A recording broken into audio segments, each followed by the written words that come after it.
On one hand, we have the best fallen champions handpicked by the Lich King himself to be turned into the ultimate combat machines that are undead, that don't feel pain, and that are literally relentless. On the other, an elite order that went through an insane ritual, literally ate a demon with insane reflexes, speed, agility, and strength, able to take down pitlords. Both are specialized for different things, with demon hunters being even more strictly specialized, but if these two faced off in a duel, who would win? Now, of course, we all know that Arthas did beat Illidan back in Warcraft 3 in their second duel, but here we are talking about your average DK and demon hunter, not Illidan and Arthas, which really are extreme. So who would win in a duel between these two classes? If you guys are looking to buy licensed software like Windows 11 for the cheapest prices on the market or get games at a great discount, check out this video sponsor, Royal CD Keys. They've pretty much got everything you need, and if you use my code DORON, you can get an additional 10% off while also supporting the channel at the same time. So check out my link in the description or the QR code on the screen. There are multiple generations of Death Knights, but we're not gonna focus on that. We are going to talk about the most recent ones, the ones created by Arthas, and some of the more recent additions, but essentially the Death Knights that you can play as. Keep in mind, Death Knights are not just random undead. There is a big distinction between an undead warrior and a Death Knight. Arthas literally handpicked fallen mortal champions, the best of the best, and then got them on his own floating little necropolis. There, he put them to a crazy ritual for them to beat at each other so that only the strongest would survive. Later, they would free themselves from the Lich King's grasp, but they pretty much all retained their insane adaptations. So overall, Death Knights are a really interesting combination. They are something between warriors and necromancers. They would be like undead necromancer paladins. First, and the most important thing to note, is that Death Knights are undead, so obviously they are not living. This means they don't really have this notion of stamina, being tired, they don't really feel pain, and what the Lich King also implemented into their brain is an intense sense of sadism, meaning they always have to hurt something pretty much all the time. So Death Knights are machines built for only one purpose. This is incredibly important in combat because this means that it is incredibly hard to stop them. Not only can fatal blows not kill them, but you can't really circle around them and tire them out, meaning they're going to keep going and they're not going to stop.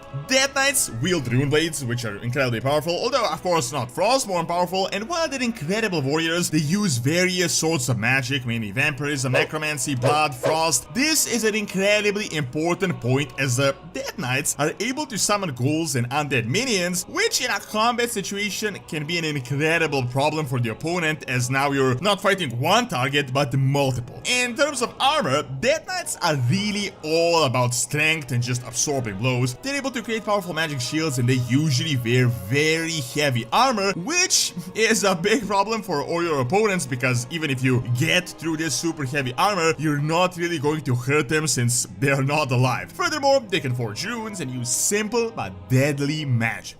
Now, on the other hand, we have the famous Demon Hunters. It is very important to note that while you see these guys all the time in the game, they are really few in numbers and are probably the most elite order that we know of anyone. Demon Hunters existed since the War of the Ancients, with Illidan Stormrage being the most notable one, but the ones you know were created sometime between Warcraft 3 and the Burning Crusade. Essentially, Illidan realized that, damn, this legion is strong, there is literally no army in the universe that can face them, so he decided to create a really specialized order to strike where they're the weakest, and it was kinda his way of fighting fire with fire, learning all there is about demons and then turning their weaknesses against them. Demon Hunters are elves that followed and heard about Illidan and that usually lost a lot to the Burning Legion and just had burning rage inside them with the singular goal of taking the demonic horde down. What a lot of people don't know is that very few actually survived this ritual of becoming a demon hunter, because becoming a demon hunter is not just you finding Illidan, getting a few tattoos and now calling yourself a demon hunter. They went through probably the most hardcore and intense ritual that exists. These guys literally ate a demon that now haunted their brain, and they essentially are more demons than they're mortals. Then from this insanity, they literally gouged out their own eyes, which ultimately gave them vision to sense and see demons through walls and to hunt down fell magic. In this process, as they essentially became and Demon Hunters themselves, they turned into superhumans with insane reflexes, speed, strength, and pretty much any other attribute you can think of. Keep in mind, only few actually survive this crazy ritual, so the ones that you see, you know that they're just hardcore. Now, Illidan, with his Demon Hunters, raided demon worlds, killed pit lords, Natrazim, and a bunch of other insanely powerful creatures. The Demon Hunters wield warblades, use demon magic, and are able to fly for short distances and can essentially turn themselves into a demon. They wear very little armor and mainly just focus on speed and power. While they're specialized in fighting demons, as pretty much all their abilities reflect this, they're nonetheless an unmatchable foe for pretty much any fighter on Azeroth. They move insanely fast, strike with precision, and their warblades are usually not something people are used to fighting, which makes them an incredibly tricky opponent. So, now that we have the backstories and the abilities behind us, let us see who would win in a 1v1 duel, your average Death Knight or your average Demon Hunter. The most important thing to point out is that we've actually had this duel in the lore twice, and in the last one, Arthas actually won, but it is incredibly important to actually analyze this duel, as it was really not a simple just win-loss scenario. In the first one, it lasted really quickly, it was not really a duel, and they were sort of equally matched. However, in the second duel, just under the Ice Crown Citadel, Illidan was really dominant in the duel. He pretty much just toyed around with Arthas throughout the entire fight, and Arthas realized just how superior Illidan is to him. It is really only Illidan's hubris that ultimately cost him that battle, as he was hit by an unexpected blow, but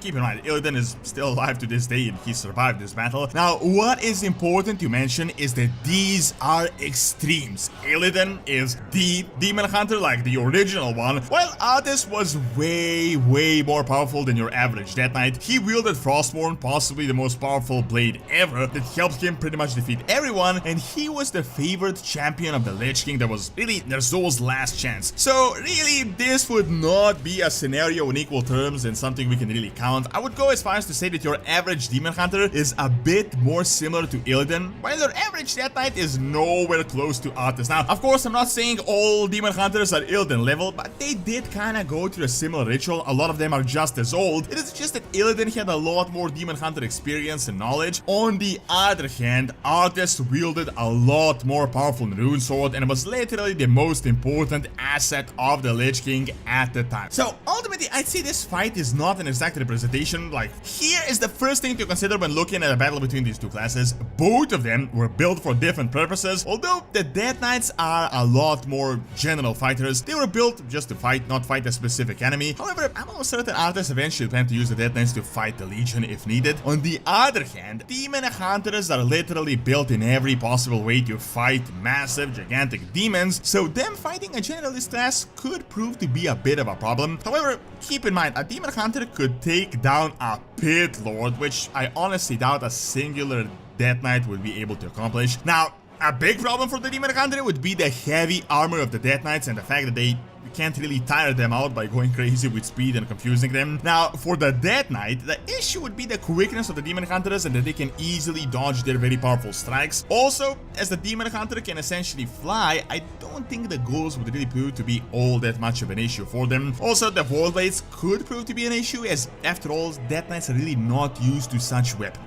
Ultimately though, my conclusion is that a Demon Hunter would win in a battle with a Death Knight, but this would not be an easy fight in the slightest. Maybe something like 6 out of 7 cases out of 10, a Demon Hunter would win, but they would definitely not dominate, and a Death Knight would prove to be a formidable opponent for the Demon Hunters, as they are obviously not demons, and they're not really built for fighting. Both of these classes are elite, although with the lore, I'd say Demon Hunters are a tad bit more elite, and are built as more big game hunters as opposed to Death Knight generalists. However, a fight like this would nonetheless not be an easy one.